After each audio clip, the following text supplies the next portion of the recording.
Australian Survivor specialist Alexa and McKenna are back, and McKenna is already huffing and puffing because the season sucks. It's over. Sarah did not win.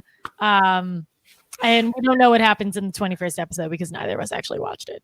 Yes, the season's over.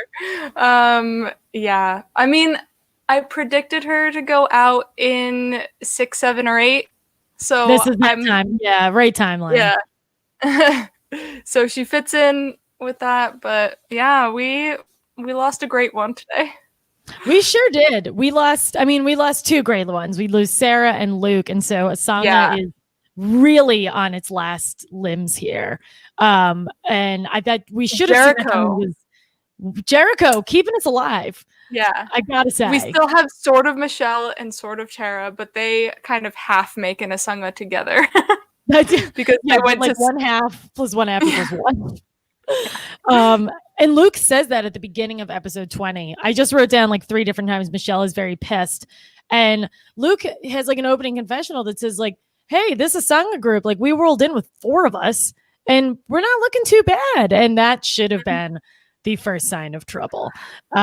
Because the 2 best, two of the best players, and certainly one of, if not the most entertaining player on this season, both in reference to Sarah and Luke, I understand, McKenna, are gone. And so it's really all about Samatown now.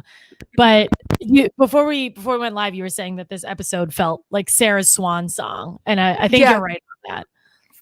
From minute 1, it was just all about Sarah till right when she got voted out. That everything was Sarah this, Sarah that, strategy revolving around Sarah, what Sarah's doing, the relationships of people to Sarah. It was just very much, we knew this was Sarah's episode. Yeah. And that was the thing. I don't have a ton of notes really on either of these episodes, but I refuse to take notes. So So for everyone who like loves that McKenna usually watches these episodes twice, McKenna has no notes on the first episode. So I will be driving solo for this first section. But really, like, we're really just at the end of the day, we're talking about Michelle versus Sarah, but Sarah is the only person who doesn't vote for her. She goes home unanimously. Mm-hmm. And all of these conversations just felt so like, I mean, yeah, we could get rid of Michelle, but we really should just get rid of Sarah. So the suspense wasn't there, and that it's not to say that I wanted or needed the suspense, but it was her time.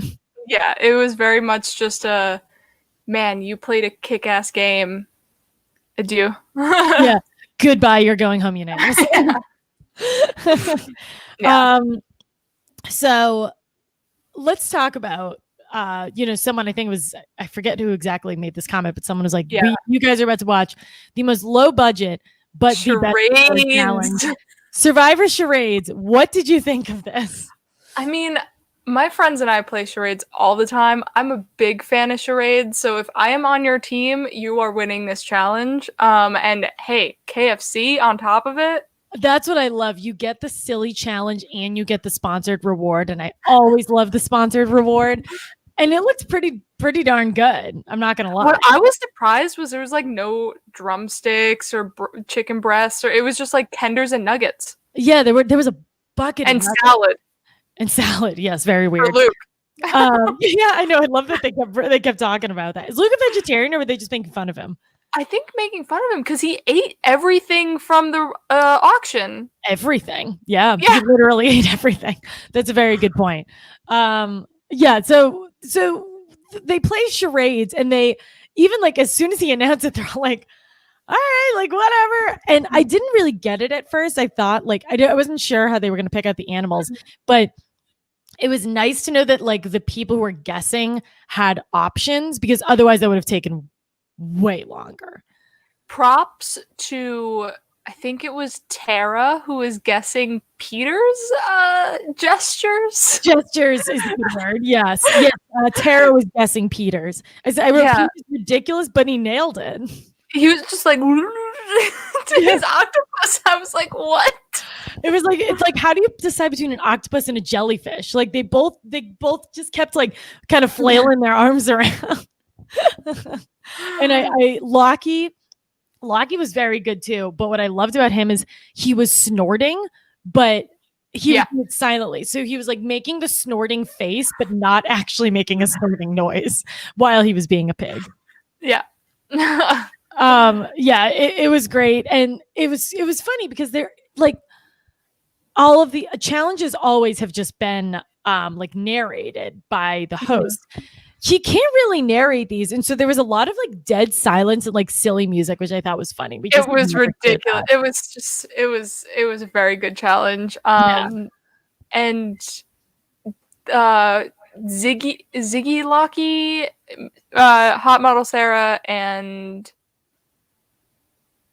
who else? Oh, Luke. Where it came back from a 3-0 deficit. Never give up. Never give up especially when you're playing charades. Exactly, because hey, anything is possible. I thought that was great. It was like this gigantic comeback because they like did a better jellyfish than the other person.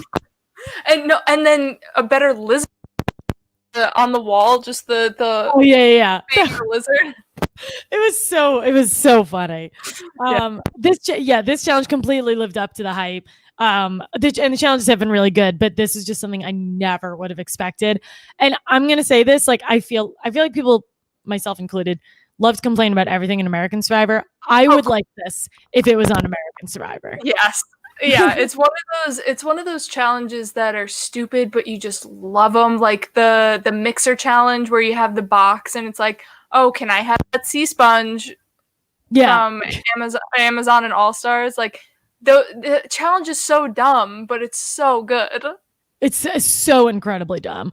We get an All Stars reference in our second episode, but so at the end of the day, Lockie, Ziggy, Sarah, and Luke win, which is a pretty interesting group of 4 because obviously Sarah and Luke are super tight.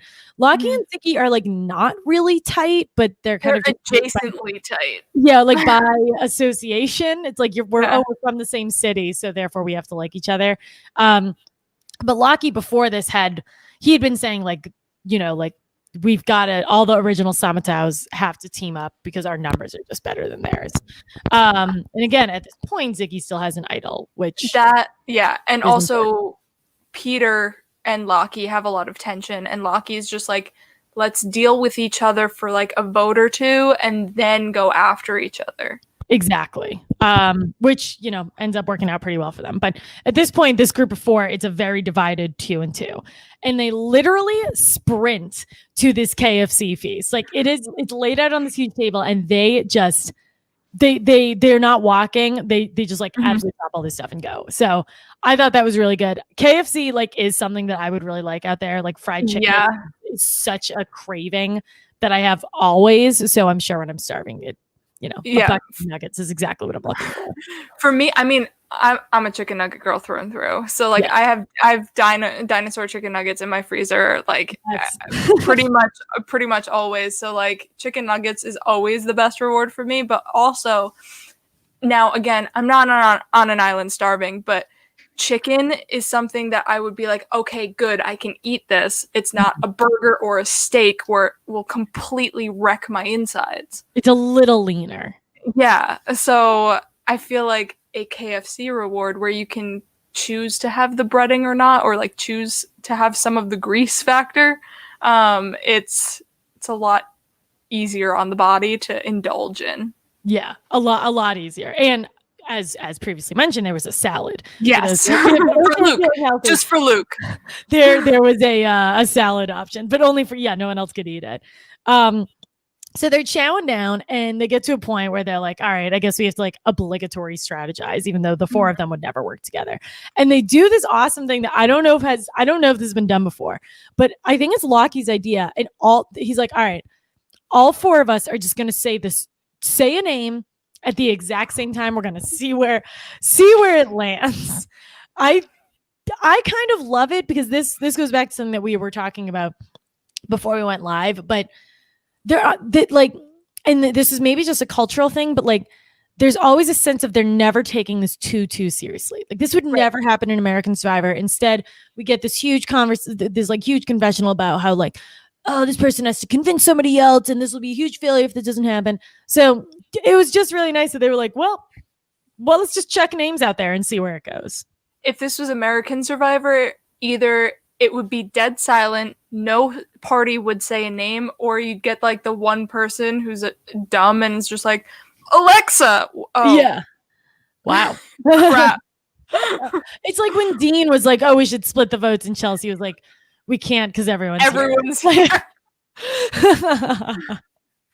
Yeah. So they do it, and it's 2 for Peter and 2 for Jericho. Obviously, Luke and Sarah say Peter. Obviously, Lockie and Ziggy say Jericho. I thought Jericho was an interesting choice, but I guess it makes sense because the two of them are right there. They kind of think that they could steal Michelle, and so Jericho's the only one remaining. Right. And then the other 2 go for Peter. And then in my mind, the biggest turning point of this episode is that Sarah throws Michelle's name out there. And that is what Ziggy takes and just turns around on Sarah as soon as they get back to camp. That, and also Luke doesn't help anything because he's just trying to keep his name away since he was the main guy being like, hey, let's just like not tell Michelle about this vote. And Sarah's like, but shouldn't we? And Luke's like, no. It'd be fun to not. And Sarah just goes along with it. Fun. And Sarah goes along with it. And then Michelle is rightfully pissed because her 4 alliance did not include her in anything. And Luke's just like, it was Sarah's fault. Just like completely goes along with it. So I think it's smart of Sarah to throw Michelle out there because Michelle is a name that seemingly everybody can get behind. And I think Sarah knows that, out of that group, she and Luke are the 2 biggest targets. So what she has to do is throw out a name that could appease everybody. I think it would have been really fun if Lockie, Ziggy, Sarah, and Luke were the final 4 because these are like, how are you gonna pick from them? Yeah, because they all played this rock star game, and you have like not that anybody there isn't deserving, but I don't see how Peter wins. No. Michelle has a case, but like people don't like Michelle. Tara got voted out. Yeah, Tara technically got voted out. So like Jericho. But what has Jericho done besides be Luke's puppet? Nope. Yeah. So that's your best 4 right there. Mm-hmm. And I think they probably do realize that. And I wish kind of like, way back when we were talking about the Henry, Ziggy, and Lockie alliance, like that's never really happened before. Like when of the 4 biggest players ever decided to team up. And I get why they don't, but so there does come a point where now Lockie and Ziggy they're the 2 best players left, and Ziggy now is very clearly not safe anymore because she played her idol. Yes, that, and then Lockie has also been thrown around in a lot of people's mouths. Ziggy almost went home in this next episode, so I feel like they would have had a lot more protection if they actually, the 4 of them, just stuck together. Yeah. And then maybe broke off after that. Like one of the 2 people they could have done, it probably would have been Luke and Sarah breaking off because they have Jericho and Michelle. Mm-hmm. But I don't know. Yeah. We'll see what happens, but so not looking too good. All of these cool things could have happened, but they didn't. So what happens is we go back to camp, and Ziggy is the one who in my mind, Ziggy's the one who makes this happen. She goes to Michelle and she's like, Sarah threw you under the bus. I mean, Michelle, who's already pissed, is now double pissed. And it's incredibly easy to get the rest of the Samataus on board because it's not them. Yeah. So, and I mean, I don't think Sarah was really in the wrong for throwing Michelle out because Michelle was throwing out Sarah the episode before that. Mm-hmm. Like she was been like, I think I love Sarah, but like she should go. And now that she blindsided Michelle, she's like, all right, that's it. Yeah, Sarah's done. Now we're done. And I'm then super done. yeah, so now Sarah throwing Michelle back out is just reciprocation from you from Michelle throwing Sarah's name out. So Yes, definitely. So we do have a new alliance name. It's the Popcorn Chicken Alliance. And I get, but why? Because nothing happens. Contrary to like the Chicken Idol throwback, we have the chicken big throwback. I forgot about the Chicken Idol. Remember? Yeah, and remember when like Amy, Sam, Military Mark? Remember when they were married? On the season? God, this feels like seasons ago.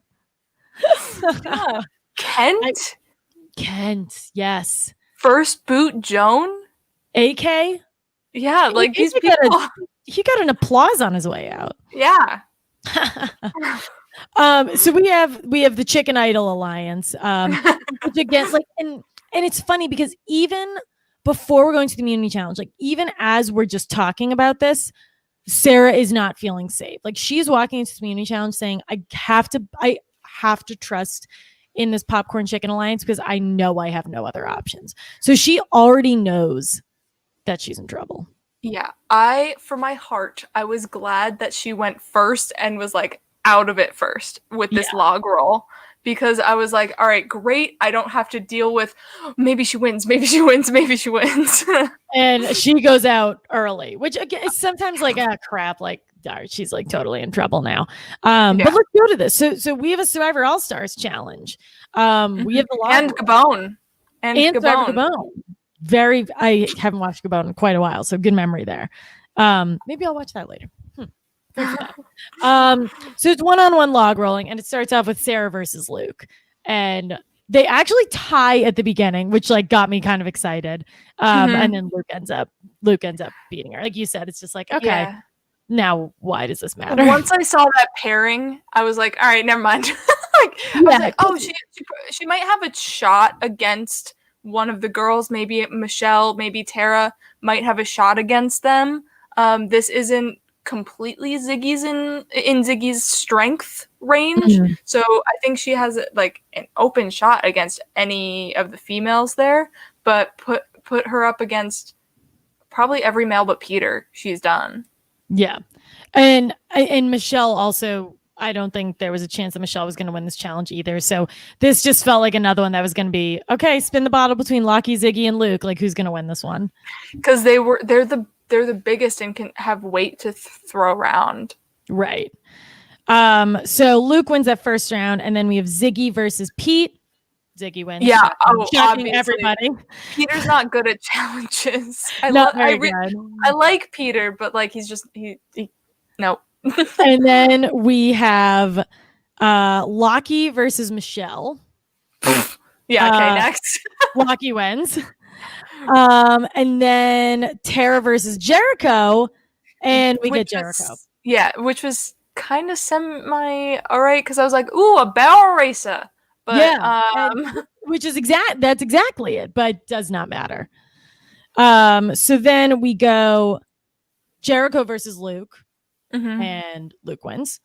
Yeah, and then he just has the body, like he's big. I don't see how Jericho could have pulled that out. It's just like falling, like when you're that tall, and like I mean, Lockie ends up winning this. He's gigantic. Like it takes longer for you to get to the water. Like Jericho, it's easier for him to fall, but like Lockie, it's like so. And then we go Lockie versus Ziggy. Lockie wins. Lockie versus Luke, and they have to do best 2 out of 3. Lockie ends up pulling it out. Yep. And we start to see a real Lockie, like he's starting to run away with these immunities. Yes. Like, I don't understand how people like Jared and Elise, like they went first and not get Lockie out, get Ziggy out while you have the chance, because you won't have a chance to be safe. You're not on an even playing field. Yeah, exactly. And so again, with Luke being gone in this upcoming episode, it's really just Lockie and Ziggy running train on these challenges. Yes. They both have 2. Yeah. So we get back, and To me, it feels obvious. McKenna, do you want to walk us through what happens?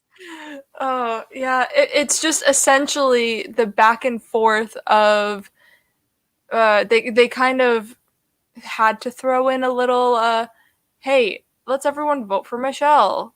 And and then everyone's like, "Oh yeah, Sarah. No problem. We got you." And then runs off. It's like, "All right, so it's Sarah." It's Sarah. And like Ziggy thinks she's in trouble, but nobody else really talks about her, I don't think. I was a little surprised she played her idol. So the thing is, she thought Sarah flip it like was just smoke because Sarah and Michelle are really close. They didn't think that Sarah would do that to Michelle, but apparently they believed Michelle when they were doing it to Sarah. Right. I don't understand, but yeah. So Ziggy plays her idol wrongly for herself, and Pete's just like, "What the hell are you doing? Play that for Michelle. You know you're not going home." And Ziggy's just like, "But what if I am?" And what if I am? Yeah. She's safe that episode, so hey. He like feels very strongly about her playing it for Michelle. Like he's not like, oh, you should. He's like, he tells her multiple times, like, you should be playing this for her. Which is really the only inclination that, or the only thing that tipped me off that Sarah might have been safe. Oh my god. If she went out because he played, I would have the nullified and then played this idol for Michelle to stay in, and Sarah goes home with the next highest vote. So much worse. Like that would have been awful. Like I like Ziggy. That would have made me not like Ziggy. Yeah, that would have been tough. But fret not. Sarah goes home in a much more noble way by having every single person vote her out. Yeah. Luke and Jericho see the writing on the wall, and they're just like, "Well, all right. If you can't beat him with this vote, join him." Exactly. Important to note, I took one note for tribal council. Michelle refers to Sarah as an ex-boyfriend, which I love. I just thought that was a really good reference. Yeah, so I am wearing a Sunga blue as close to it as I can with row 2, and then she wears a green flannel, so I'm wearing a flannel in solidarity. I hope that Sarah is watching right now, sobbing at the beautiful memorial that you have put out for her. Thank you. And also, Sarah, if you're watching, you should come on this podcast. Yes. Hi, Sarah. We would love to have you. Well, now that we know that Sarah doesn't win unless another Annalise and Tara thing happens, then, we can stalk her Instagram and see if she'd want to come on. But what if she has another placement person on there? Like, hey, my best friend who just won. I'm still waiting 3 years ago. Yeah. I'm still waiting until after the season just in case. Because I really just want to be genuinely like surprised with who wins, and sometimes it's like taste it that I don't want to just be randomly spoiled. McKenna, your mic is like tweaking out a little bit. Sometimes I can't hear you. But I felt what you just said. So yeah, just make sure that's okay. But otherwise sounded great. Hi, Polly. Any other, before we move on, do you have anything else to say about the best player on the season? Come back. Please come back. Can we pull another Tara, please, who is still in this game? Pull it, but would Sarah win that? I mean, it depends on the challenge. That's true. And who she's up against. Yes. So we move on to episode 21, which is insane. Yeah. And it's really all just like everyone's kind of coupled up. Jericho and Luke are like pretty much complete free agents. And Peter and Michelle team up, which I think is an interesting duo. It's kind of like the two people whose girlfriends were voted out. Like Tessa got voted out, and then Sarah got voted out, and then Peter and Michelle were like, oh crap, we need each other. They team up and approach Luke and Jericho. Yes. It's the whole big pre-challenge is all So Lockie, right? Lockie. And so Lol about Lockie. I'm thinking, are they doing this again? Yeah. Are they just gonna give us who's going home again? So Yeah. And it's smart because it's Tara who wants to get rid of her. Like it's get rid of him. It's originally Tara's idea. And obviously like talks to Ziggy about it. But it is kind of crazy that like this was Lockie for the first half of this. Mm-hmm. And toward the end of it, I was like, he's gotta win immunity. I couldn't see this episode was just really predictable, which is kind of different from what they usually it hasn't been doing. This obvious before. Like these 2 episodes have felt super obvious. Mm-hmm. Yeah, so I was like, oh, I know he wins immunity. Now it just is whoever they throw out now, and it was between Luke and Ziggy. Right. So Tara wants to get rid of Lockie because he's been bossy. Ziggy doesn't care because it's not her. Mm-hmm. And I want to give Jericho a little credit here. I've been very hard on him. And Luke actually has, for what it's worth, it's Luke who says this. Like, it's not Jericho kind of talking about himself, but Luke credits Jericho for why he's still there. Luke is like, I could not have made the moves I've made without him. I would not be here if it isn't for him. I think their relationship is definitely like the strongest duo, clearly left in the game, but probably the strongest duo throughout the entirety of the game. So I thought that was big. Yeah, I'd say that as well. I think they're for sure the strongest. They last the longest. They started the earliest. So they're just rock solid. Never say die. Yeah. So that doesn't end up working out for anybody because Luke goes home. So and again, I'm stuck with I don't think Lockie wins. And how the hell do they let Ziggy win? So who the heck is left to win this? And people in the chat are saying that, like Ryan Chan is saying, I remember everyone at the time was like, what the heck? Who's going to win this season? Well, even before Henry, it was Annalise. So like, yeah, this whole like merged subsequent boots are just, all right. So, okay, they're not winning. Well, at least we have these people there and we're just crossing out the winners. Yeah. So this is going to be a really interesting, like, I think we have 3 more after this one. It's going to be a really fascinating, like, next 3 episodes. Ryan Chan hitting us with $2. No mention of Jericho running his car over a cat. We haven't gotten to Tribal yet. I'm pretty sure that's in Tribal when he's just like, everyone better get in this car, and if they jump out and die, that's fine. But I'm still driving this car. Ryan, we're not there yet, but we'll be there in like 10 minutes. So we have another moral dilemma, which ends up not being a moral dilemma because this person makes the choice immediately. Tara finds blankets and lollies. And I love these Australian words. Lollies sound so cute. I want a jar of lollies. Does not hesitate and takes the lollies. So this would be my dilemma because I'm always cold and sugar and candy are like my vice. So, so I feel like this could have been made. So I'm with you. I'm also always freezing cold, but I feel like at this point they've been there for years. Like at this point they probably already have some form of blankets and they probably know that they're close. I feel like, especially once we're in the individual part of the game, I feel like the option of blankets versus lollies was a pretty easy decision. Yeah, I mean, I probably would have gone the lolly way as well, but especially because we only have a few people left, you're not going to be there that long. Why have the blankets? But it's still just what if I could just like wrap up in this blanket and get a night's sleep? Yeah. That's true. Because also, like, that sugar is not particularly good for you right now. Like, exactly. Tennessee, not that bad. This, like, a bucket of sugar is not good. Right. On an empty stomach. And then you're just, it's probably very bad for you, but oh well. That being said, she takes the bucket of lollies and shares them with Ziggy to solidify their interest in getting rid of Lockie. And yet again, everybody loves Ziggy. Do they not see it? I don't know. I don't Do know. they It's not crazy. see she has the game in the palm of her hands? Like, sure, she's kind of sort of on the bottom, but everyone still wants her input and vote and all that. Yeah.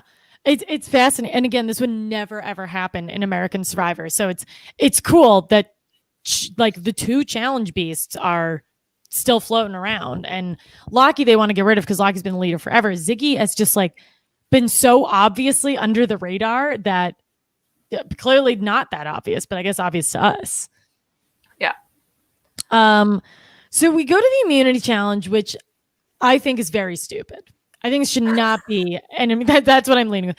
I think it should not be an immunity challenge because there's a lot of luck in this one. And sure, you can remember where all of the tokens are, but I didn't like it. I mean, yeah, okay. Tell the class what happened and what you think about it. All right, so for the immunity, I guess for it being an immunity challenge, I'll jump on your bandwagon. Yeah, this could be a reward challenge. I always love the matching challenges, and especially like Fiji, where Lisi just like face plants into the ground and it just like gets up like nothing happens. Yes. And they provide some drama. So this was more intense because they're like chasing. So what they have to do is they'll be shown an object and there'll be one less object than people left remaining. So I forget what the first one is that they have to go and find, unless you wrote it down. I didn't. I just wrote the order of who went out. Okay. But there was one less object, and my mic is gonna fall down. Yeah, so there's one less object than people, and you just have to run and find and hope you remember where it is. And yeah, and again, I'm with you that this would have been good for a reward challenge. I just don't like that like someone could go home because they didn't run fast enough to find the randomly hidden object, which was Michelle with the coconut, right? And so the order of who goes out is Tara, Pete, Jericho, Ziggy, Michelle, Luke, and Lockie wins this. So at the end of the day, it's still like Luke, like Ziggy, Luke, and Lockie are still 3 of the top 4. So I guess it doesn't really matter. But at this point, Lockie wins and Tara is like, well, crap. Like, I don't know what to do now because this is all we've been talking about for the past 20 minutes.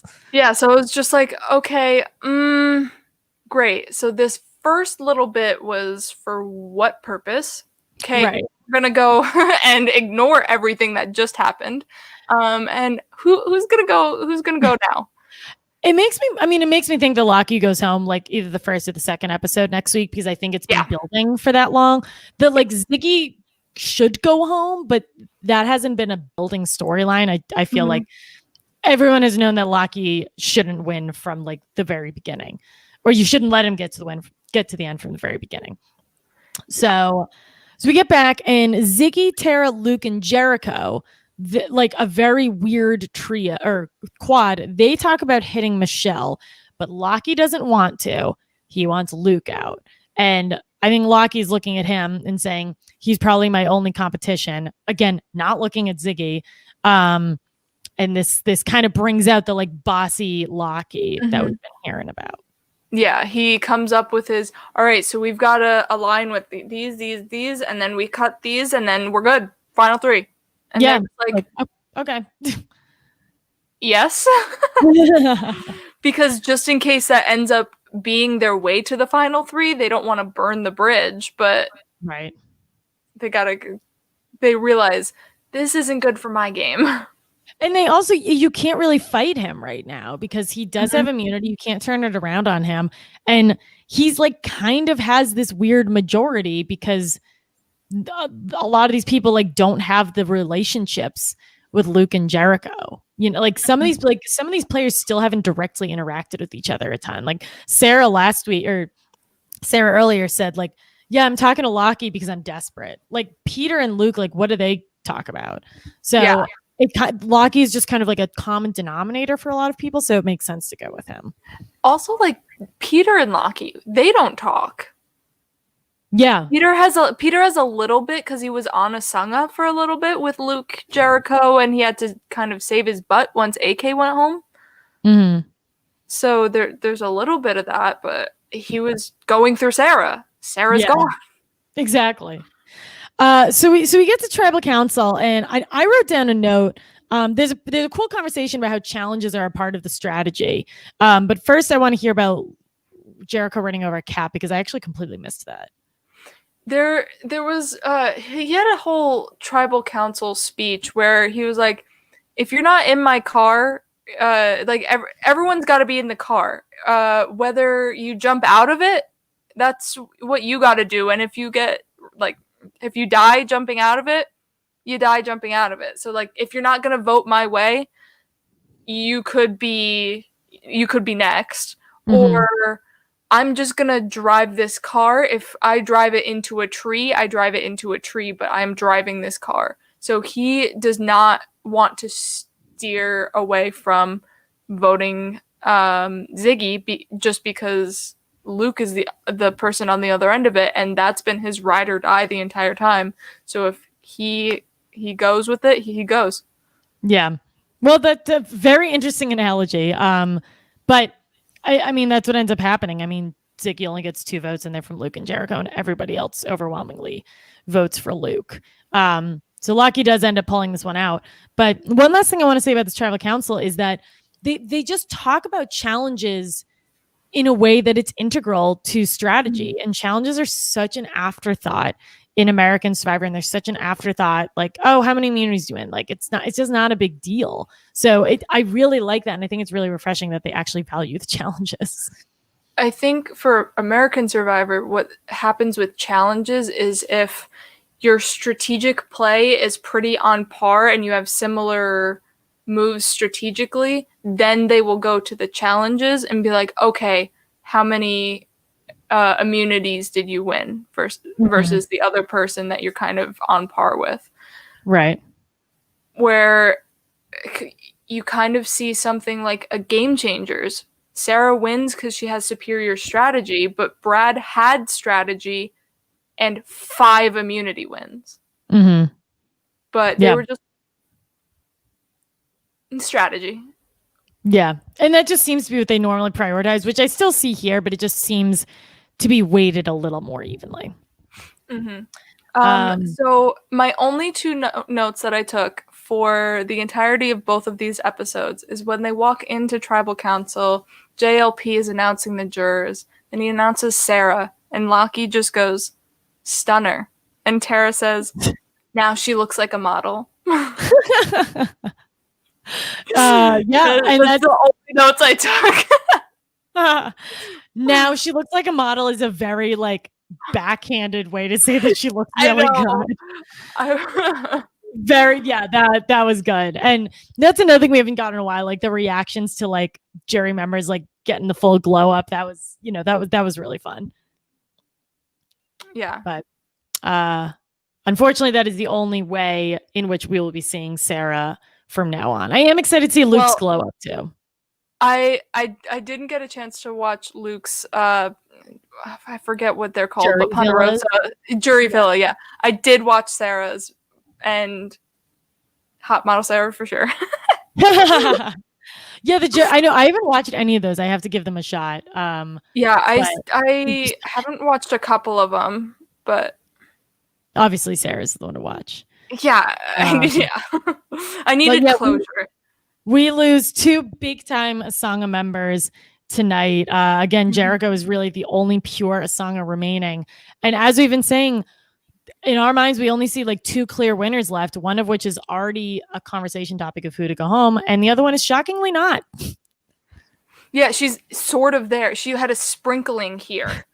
Yes. And otherwise, Tara loves her. Michelle loves her. Jericho would work with her because, she's great in challenges. Jericho would work with her because now where does he have to go? Peter's already I love Ziggy because they were aligned before with the AK Alliance thing. So if Ziggy doesn't win this, I have no idea who else is going to win this. Right. Like, at this point, because Sarah's voted out, heck with it. I'm rooting for Tara and Michelle. Like, if Ziggy doesn't win, I'm rooting for two people I don't want to win. Okay, you're rooting for Tara and Michelle, and I'm going to stick with my original winner. Yeah, you have Jericho. to. I got to stick with Jericho. I was so high on him for a minute and have been incredibly low on him since, but I gotta stick to my guns there. Yeah, you have to until if he's voted out. So you just have to. At this point, there's no choice. We shockingly have only 3 weeks left of this marathon season, which is insane, but it's been a ton of fun. If you don't have anything on these next 2 episodes, can you tell everybody what we have planned for the next few weeks? Well, I did watch the recap for our next week's podcast. Oh, good. I did not. I know you didn't. So that's why I did. So there's obviously Tara Locky tension, and then they are doing the Samotion challenge, I think. Or no, Samotion is the one with the wire cage, but they're doing another one like the bow challenge, but with the ring, and they have to like fun. keep the ball in the ring. Good one. But this week, a lot of things. So earlier today, the Jeopardy game was posted. If you want to take a look, it's where Andy, Kyle, and Annabelle, the 3 winners of our previous trivia games, competed to win $40 whole and a buff. And a buff. I said 40 singles. Yeah, $40 whole. Yeah, 40 electronic particles that Venmo sent over. And then we have coming up in just a few short hours, John, Phil, Annabelle talking about the challenge. And then on January 30th, we have another trivia game. So please sign up this weekend. Adam Klein is going to be co-hosting with us. So sign up. The form is probably going to be in the description / on the Facebook pages, Instagram stories, Twitters, all the things. All those social medias. I just tweeted it today. It is reposted on our Instagram story, and it's also in the link in our bio in our Instagram. Yes. So if you wanted to click to our Instagram, and I'll put it in this description too, so you guys can find it. We are also casting for our next episode as well on February 20th. So there's a question within the form saying if you want to be on January's, February's, or you can do both. And we will hopefully see you then. Otherwise, join the mailing list and more trivia.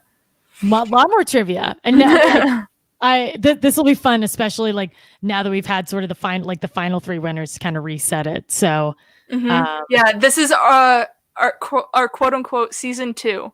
Season 2, I love it. Yeah. So that's what the bit.ly link is, SGSN season 2. So then after we get 3 winners from this, another Jeopardy. Another Jeopardy. And then someday we'll make it a real life Survivor game. Yeah, right.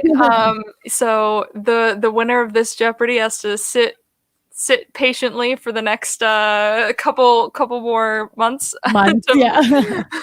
To find season 3 Jeopardy winner, but yeah, sign up. It's a ton of fun. And again, you guys know where to find us. And tune in later tonight for Phil, John, and Annabelle to recap the challenge. Yes. Bye. Bye.